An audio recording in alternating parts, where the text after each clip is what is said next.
आज शिव महापुराण जी की कथा के क्रम में आज रुद्र संहिता का 7वां अध्याय है, जिसका नाम है ब्रह्मा की उत्पत्ति और शिवलिंग का आविर्भाव। इस कथा को सर्वप्रथम ब्रह्मा जी ने नारद जी को सुनाया था। ब्रह्मा जी ने कहा कि हे पुत्र नारद, जब श्री नारायण अर्थात विष्णु भगवान जब शयन करने लगे, तब शिव जी की ही इच्छा से उनकी नाभि से एक बड़ा उत्तम कोटि का कमल प्रकट हुआ। ये जो कमल था असंख्य नालदंड वाला था। ये कमल कणिकार के समान कांति वाला था। उसका विस्तार और उसकी ऊंचाई अनंत योजन पर्यंत थी। ये कमल कोटि सूर्य के समान कांति वाला था, मनोहर था, तत्वों से युक्त था, अद्भुत था, महान और दर्शन के योग्य भी था। हे नारद, शाम सदाशिव परमेश्वर शंकर जी ने पूर्व में मुझे दक्षिण अंग से उत्पन्न किया था। फिर पुनः मोहित होकर शिव जी ने मुझे विष्णु जी के नाभि कमल से उत्पन्न किया। इस प्रकार एवं पद्या ततो यज्ञे पुत्रोऽहं हेम गर्भका चतुर्मुखो रक्तवर्णम त्रिपुंडांटी मस्तक। इस प्रकार उस नाभि कमल से मैं हिरण्यगर्भ 4 मुख युक्त मस्तक पर त्रिपुंड धारण कर मैं विष्णु जी के पुत्र के रूप में उत्पन्न हुआ। क्योंकि शिव माया से मोहित होने के कारण कमल के अतिरिक्त मुझे कोई भी वस्तु दिखाई नहीं पड़ रही थी। हम पर शिव माया थी, इसलिए मुझे कमल के अतिरिक्त मुझे कुछ नहीं दिखाई पड़ा, न कुछ ज्ञान रहा। अतः हे नारद, मैं संशय में गिरफ्त था कि मैं कौन हूँ, मुझे किसने बनाया है, मैं कहाँ से आया हूँ, मेरा कार्य क्या है और मैं किसका पुत्र हूँ। ये सब बड़े संशय में मैं था। इन सब प्रश्नों के उत्तरों को प्राप्त करने हेतु मैं कमल के मूल भाग में उतरने लगा। भाई, मुझे ये जानना जरूरी था कि मैं हूँ कौन, मैं कहाँ से आया हूँ, मुझे किसने बनाया है, मेरा नाम क्या है। तो इन सब उत्तरों को ढूंढने के लिए मैं कमल के कमल दंड को पकड़कर मैं नीचे उतरने लगा कि इन सब उत्तरों का ज्ञान हो जाए, मुझे मेरे अस्तित्व के विषय में पता चले। जब मैं उतरने लगा नीचे, तो कमल नाल के सहारे जब कमल के नीचे मूल भाग में जाने लगा तो मुझे 100 वर्ष बीत गए, परंतु कमल का मूल भाग का मुझे पता नहीं चल पाया।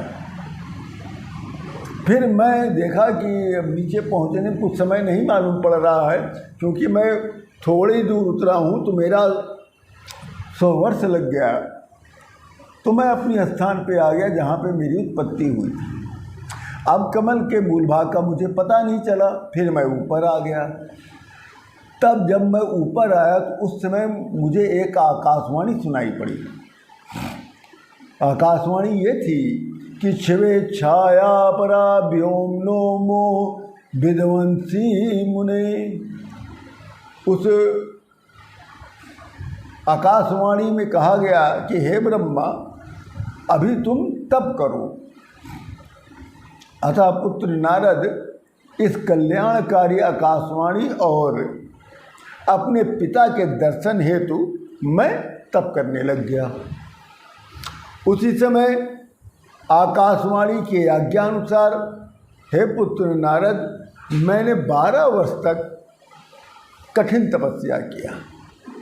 जैसे ही 12 वर्ष बीत गए, तदा ही भगवान विष्णुस्तबाहु सुलोचनः भैवानुग्रहं कर्तु द्रुतमावि प्रभुः शंख चक्रायुध करो गदा पद्य धरः परः घनश्यामल सर्वांग पीतांबर धरः परः।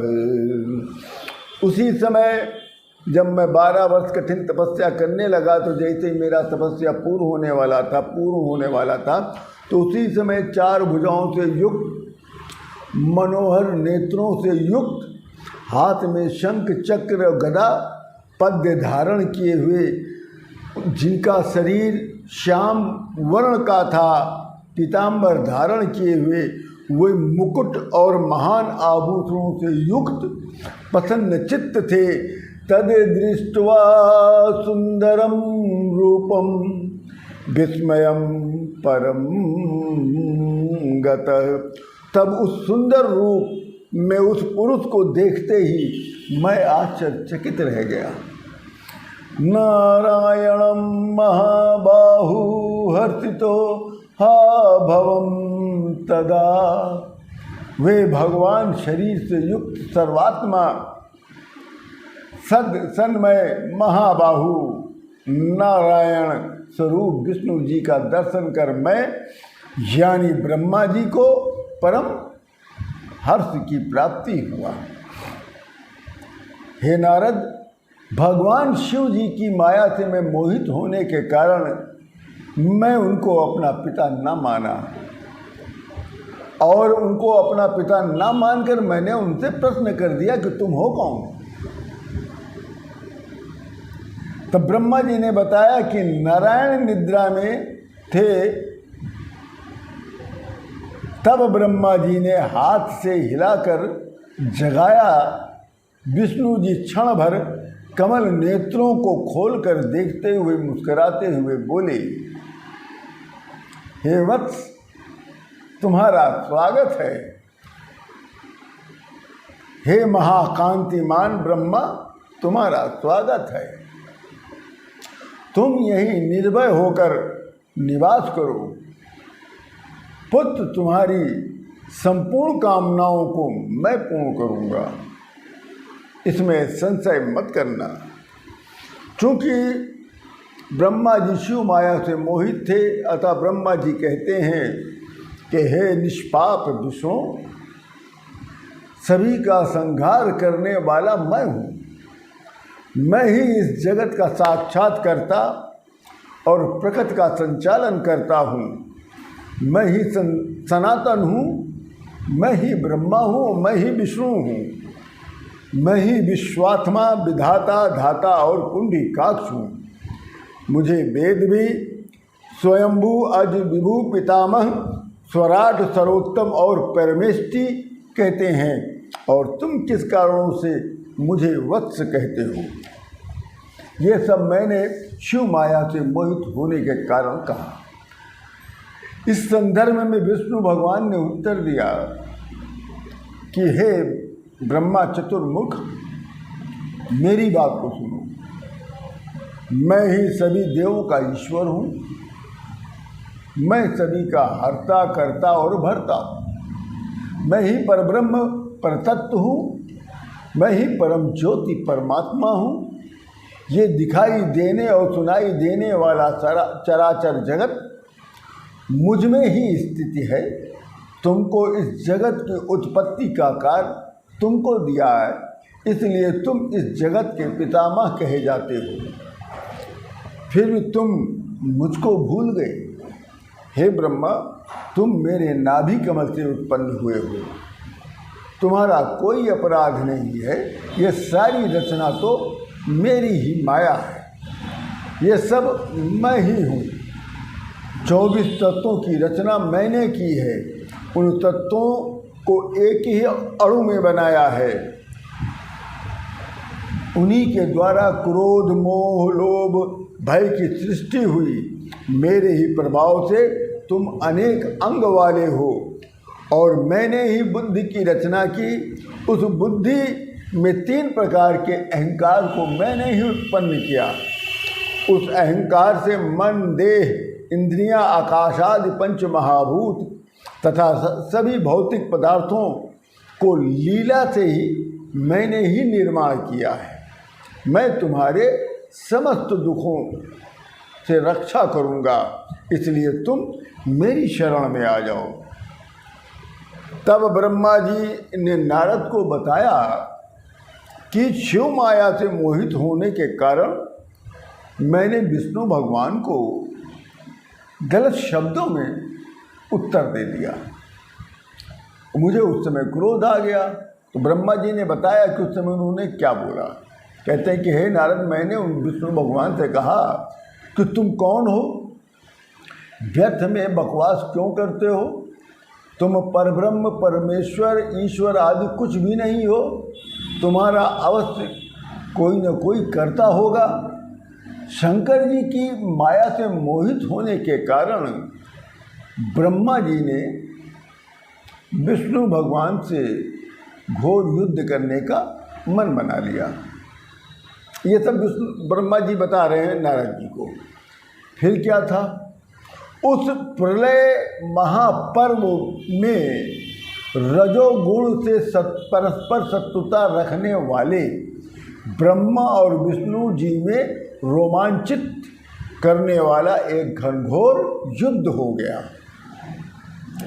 इस घनघोर युद्ध को शांत करने के लिए एतत्सिमिन्नन्त्रे लिंगम भवच्चायहो पुरः। तब इस घनघोर रोमांचित युद्ध को शांत करने के लिए एक लिंग प्रकट हो गया। ये लिंग उस विवाद को शांत करने में समर्थ था और ब्रह्मा विष्णु को ज्ञान देने में समर्थ था। इसीलिए वो शिवलिंग की उत्पत्ति हुई। इस लिंग की महिमा का सारांश में मैं आपको महत्व बताता हूँ श्लोक के द्वारा। ज्वालामाला सहस्राढयं कालानल शतोपमं क्षय वृद्धि विनिर्मुक्तमादि मध्यांत वर्जितम अनौपम्यं निर्देशमव्यक्तं विश्वशंभवं तस्य ज्वाला सहस्रेण मोहितो भगवान हरि। ओम नमः शिवाय। ये अध्याय यहीं पर पूर्ण होता है। इसी के साथ मैं आप लोगों से पुनः निवेदन करता हूँ कि आप लोग जब वीडियो देखें तो लाइक का बटन अवश्य दबाएं। अगर आपको कोई आवश्यकता हो या कुछ कहना चाहते हो तो कमेंट्स बॉक्स में आप अपनी बातों को रख सकते हैं। पूर्ण आप स्वतंत्र हैं। इसी के साथ आप सभी लोगों को मैं प्रणाम करता हूँ और अपने वाणी को विराम देता हूँ। ओम नमः शिवाय।